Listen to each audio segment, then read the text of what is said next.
Phil Spencer was wrong when he said that they lost the console wars, because from the way I see things, PlayStation and Xbox are going head to head to see who goes out of business first, with Microsoft hiring a CEO who would not want you to redeem the gift card, and Sony doing exactly what the gamers don't want them doing. What the hell is going on at these companies? Both of these companies are making some genius moves, and when you're just about to think one is worse than the other one proves you wrong. But still, Microsoft takes the cake, and I think they're actually the root cause for all this, but more on that later. Let's first dissect what's actually going on at PlayStation. You probably already know this, but just recently Sony shuttered Bluepoint Games, the studios behind the Uncharted Nathan Drake collection, as well as the Shadow of Colossus and the Demon's Souls remake.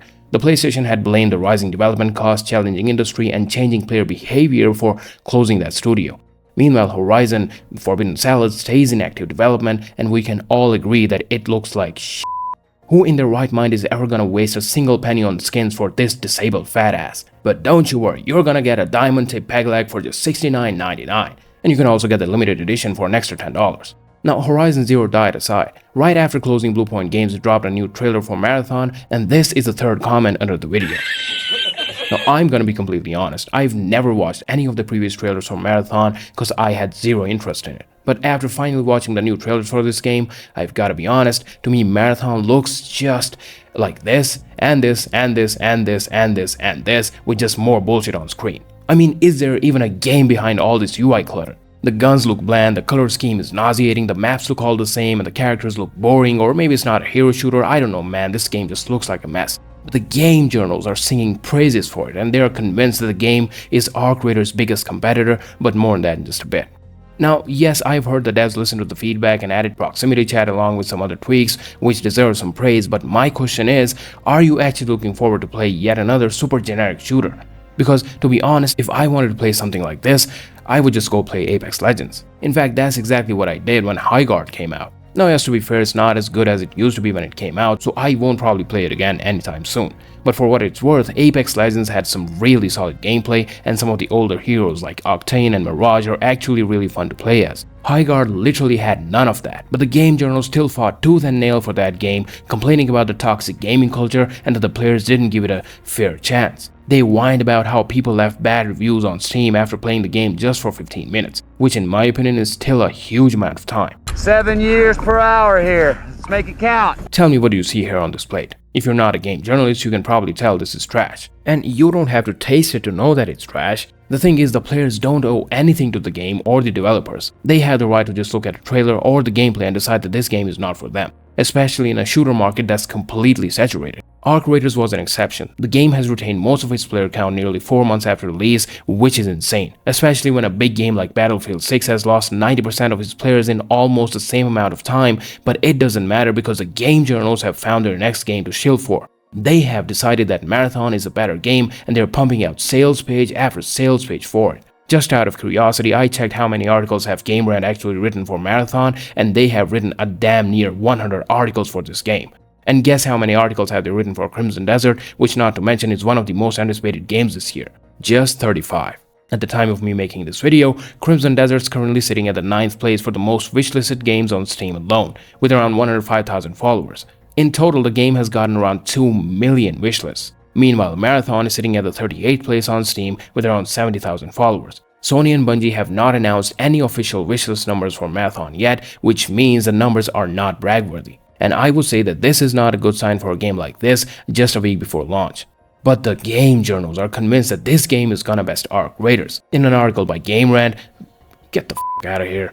Arc Raiders dropping player count is good news for Bungie's Marathon. It has lost a lot of players since its October launch. Arc Raiders' all-time peak on Steam was around 482,000 players on November 16, 2025. At the time of writing this article, the Steam player count is 206,000. Which is kind of a misrepresentation of numbers now, isn't it? Because when talking about concurrent player counts, you compare the 24-hour peak, which at the time of me making this video is around 250,000 on a random weekday. So these game journals can keep saying dumb shit like this to hype the game up, they can keep inventing new angles to make it seem like there's gonna be a huge migration of frustrated players from Arc Raiders to Marathon, but I can't wait to see them running damage control and blame the gamers when the game doesn't hit the desired numbers. Now, I'm not saying that Marathon would be a disaster like Concord or Highguard. This game will probably find some good audience because even though I hate to admit it, the game is gaining some traction.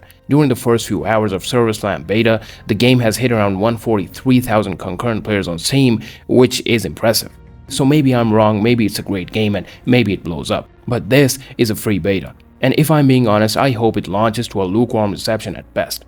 In my opinion, the reason why Sony is tripling down on games as a service model is because Helldivers 2 sold an ungodly amount of copies for a live service title. The game is still pulling around 100,000 concurrent players on Steam over the weekends 2 years after launch, and that is impressive.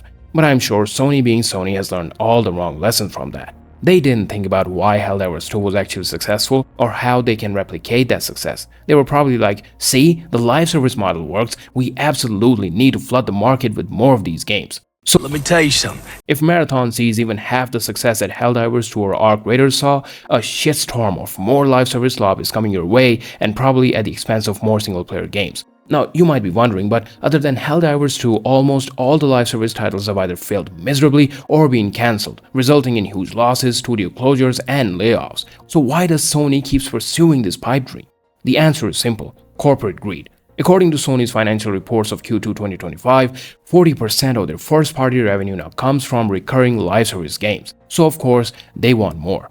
They want 5, 6, or 7 different live service games all making $50 million a month till the end of time, so they never have a slow quarter. And this is what happens when a business doesn't have any real competition. They can do whatever they want without facing any real consequences. Since Xbox is pretty much out of the picture, Sony doesn't have to worry about you being pissed off, and neither do they care. They can't afford to keep trying even if they fail again and again because they know you're not going anywhere. If Xbox consoles made any real sales, I'm sure as hell at this point they'd start pumping out single-player exclusives to steal more and more players from Sony. And that pressure would have forced Sony to keep a decent balance between single-player and live service game. But unfortunately, that ship has sailed. What we're witnessing right now is the inchedification of PlayStation in real time, and Xbox's collapse has made it easier. That's why I believe that ultimately Microsoft is the root cause behind all this. I'm sure you probably already know this, but Phil Spencer is taking retirement, and Sarah Bond, well, I guess she's taking retirement as well, which is actually great news.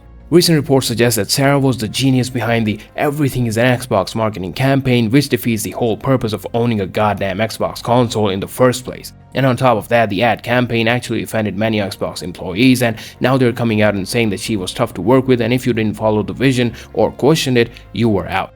And as for Phil Spencer, I'd say that him leaving is great news too. His biggest achievement was the Xbox Game Pass, and you can hate me for it, but I believe it's the absolute worst thing to ever happen to gaming. Now I get it. Game Pass and cloud gaming makes it easier for more people to get into gaming. It might seem like a good deal, but we all know how this ends. And shittified. We're already seeing this happen in real time. Just look at Netflix or even Game Pass itself. These companies want you trapped in their ecosystem so they can keep squeezing you every chance they get with more paywalls, tiered content, ads, and of course price hikes. So I'm glad that both of these people have left the company. Now in their place though, Microsoft has brought in someone to finally put Xbox out of its misery.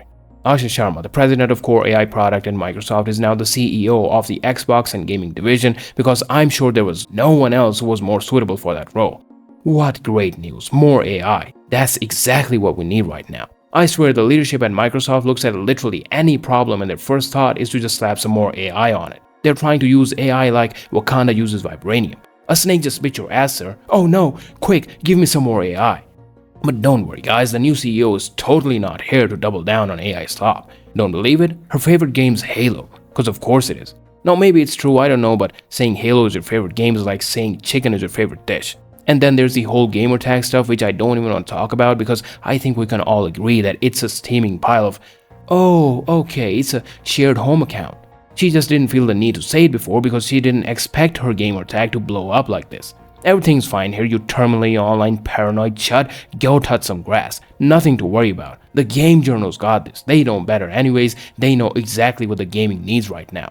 You don't have to be a gamer to work in video games, you don't have to have a gaming background to run a game company. The industry could do with some outside thinking, frankly. You know what, let's just listen to someone who actually knows what they're talking about. Xbox co-founder Seamus Blackley believes that Microsoft's gaming brand is being sunsetted. The game designer and industry veteran made the comments in an interview with GamesBeat, in which he reacted to last week's news that former AI executive Asha Sharma is replacing Phil Spencer in a major shakeup of Xbox's leadership team. Blackley, who left Microsoft in 2002 after launching the original Xbox, said that he believes Sharma's appointment over those with a background in video games indicates that Microsoft's gaming future will be dominated by generative AI. Satya Nadella has made an incredible number of bets and invested an incredible amount of money and credibility in the transform model AI future. Xbox, like a lot of businesses that aren't the core AI business, is being sunsetted. They don't say that, but that's what's happening. I expect that the new CEO's job's gonna be as a palliative care doctor who slides Xbox gently into the night. There's a core belief, and you can see it in what Satya said, that AI will subsume games like it will subsume everything.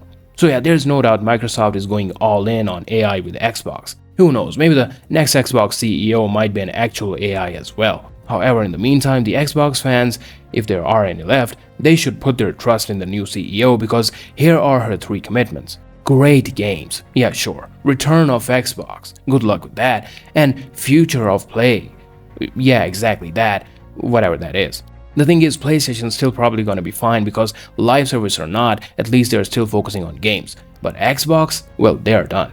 But I'll leave you at that. Do let me know in the comments down below what do you make of all this. I'm also curious to know if you're gonna be checking out Marathon, or do you just consider it to be Concord 3.0. Don't forget to drop a like and subscribe if you found the video valuable. Use the high feature so this video lands before more eyeballs and my little channel blows up. I would really appreciate the help. Thanks for watching. Until next time, take care.